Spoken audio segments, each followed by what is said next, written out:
2 years ago, I lost my dad.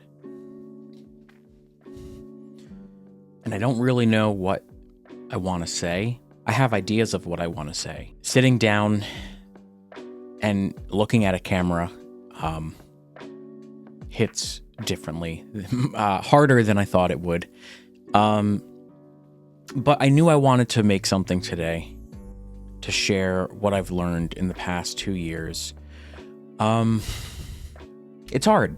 And if there's anybody that can, get some sort of value from this video, I want you to know, one, I think that'll be helpful. And I want you to know that, not alone. Yeah. So we don't have to get into the details of everything. I don't think that's what's important, but if you don't know, I'm a composer.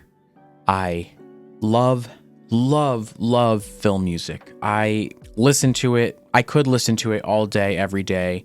I listen to it daily. And when I was younger, I always wanted to be a director, like a film director. I loved the behind the scenes. I actually would ask my dad to get me, the DVDs, the 2-disc DVDs, because I wanted the extra disc with the special features so that I could learn about how movies and, TV shows and everything was created. And that was such a joy for me.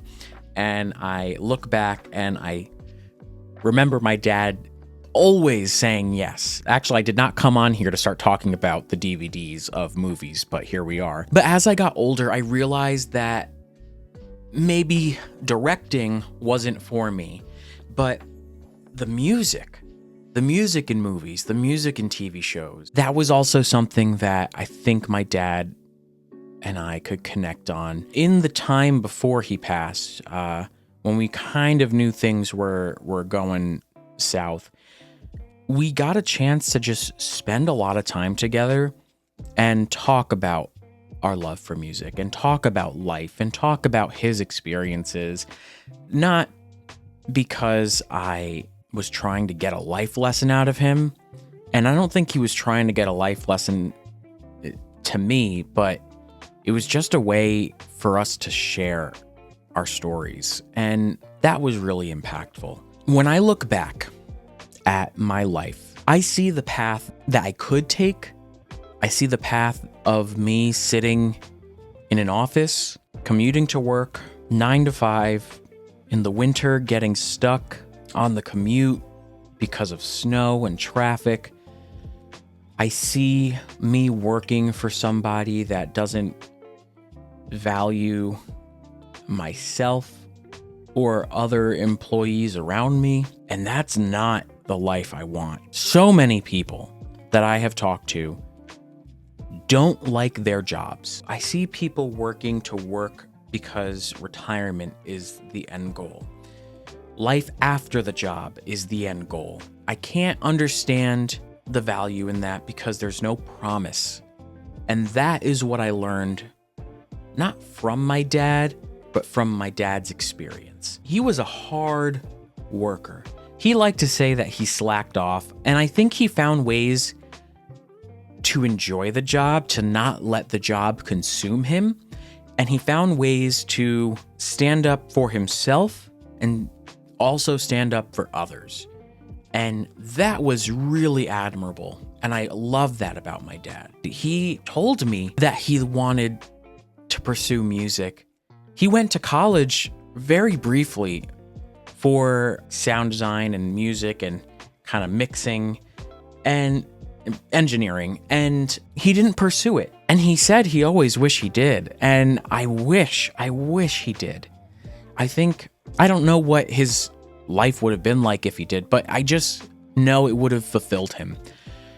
And the point I'm trying to get about me not wanting to work a 9 to 5 is that the life after is not guaranteed. I saw that with my dad.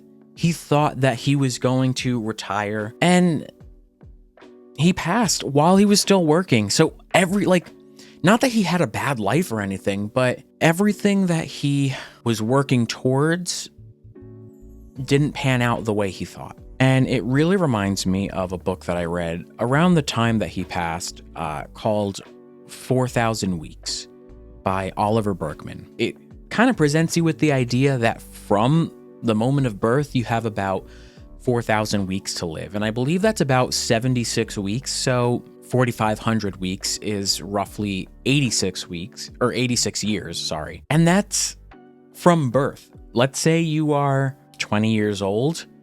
That's no longer 4,000 weeks anymore, you know? And it's not about the fear of passing. It's not about getting you scared. It's about opening your eyes to doing something that you really, really want. Living in a moment, not for a distant future, but for now. When you look back, can you say that you did everything that you wanted to do? Can you say that you live life without regrets? In the 2 years since losing my dad, I have thought about this more, but I also get stuck in the trap of letting days pass without doing something meaningful. I get stuck in the trap of worry and overwhelm and letting situations take over, you know? There's a lot of stress that comes in the aftermath of losing somebody, and some days I let that really take over. But in the end, it doesn't, like, that stuff doesn't matter. And I want to wake up every day and remind myself of what I want out of my life and what I want that fulfills me. And to me, that's music. To me, that's connecting with people. To me, that is sharing a passion with other composers, sharing a passion for music education. From the experience of losing my dad, I've learned that a 9-to-5 is not for me. I'll put in the work. Not working 9-to-5, a full-time, sit at your desk type of job is not about not working hard. Because if you ask any musician, if you ask anybody that works for themselves, you still have to manage your time effectively. You have to make sure that you're not overworking yourself. It's about working for yourself and potentially for other clients, but doing it in a way that matters for you. And when I look back at just the whole experience with my dad, and I look back at the book 4,000 Weeks, it reminds me that every day I get to sit in this room.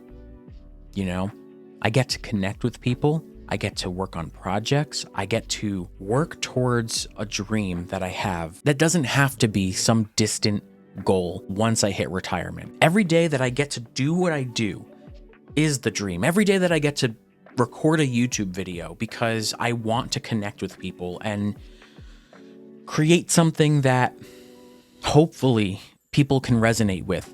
That is the dream. I love doing that. I love writing the music. I love connecting with other students, whether it's through Zach Heidi's Composing Career Bootcamp. The amount of people I've gotten to talk to is incredible. Whether it's through ThinkSpace Education's Orchestral Composition Bootcamp, it's unbelievable how much value I get from connecting with other people that are like-minded, that are trying to do music either as a hobby or full-time. And I don't think I would have gotten those connections if I stuck to a 9-to-5, if I stuck to just, put in the work now in a job you don't like for the end goal of retirement, because there's no guarantee of that. And that sounds dark and gloomy, but it doesn't have to be, because I promise, if you can find joy in what you do, and if you can find joy in something every single day, then no matter what you do, I think you can live life beyond just looking forward to retirement. For me,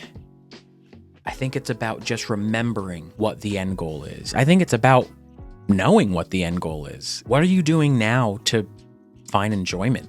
Like, find time for yourself now so that retirement isn't some distant end goal. How can you live the life that you want to live today? And I think that's what I learned through this whole experience, that no matter what you do, there has to be some joy found. There has to be something more than just a distant future. There has to be something today. Make your music count, make your career count, recognize your dreams. Oh, that sounds so cheesy. Just recognize what you want. Maybe you didn't lose somebody, but maybe you're going through just some hardships. I want you to know that you're not alone. There are other people out there, good people out there that want to connect. I'm not a therapist. Take all that I say with a grain of salt, but just know that I'm here. And if you want to talk to somebody about just your music career, your music, what you're struggling with, feel free to reach out. I have a link in the description where you could book a call with me and we can chat for 30 minutes. It's free. I just want to help you reach a point where you can discover what it is you're actually working for. You're not working for a distant future, but what you can do today. I don't know if any of this makes sense. I'm looking at the time. I've been talking for about 21 minutes, so hopefully I can cut this down a little bit. I didn't really know what I wanted to do on my dad's, 2-year anniversary. Anyway, I've been rambling on enough. I miss my dad. But I know that he would be proud, and I hope that I can pass on to you just a little bit of encouragement to keep you motivated, keep you going, because in the end, what you want to work on, the music that you want to do, the projects that you take on are going to define your career, not some endpoint. So, take that, leave it, whatever. I'm happy to talk today. It feels good. And yeah, I'll see you in the next video.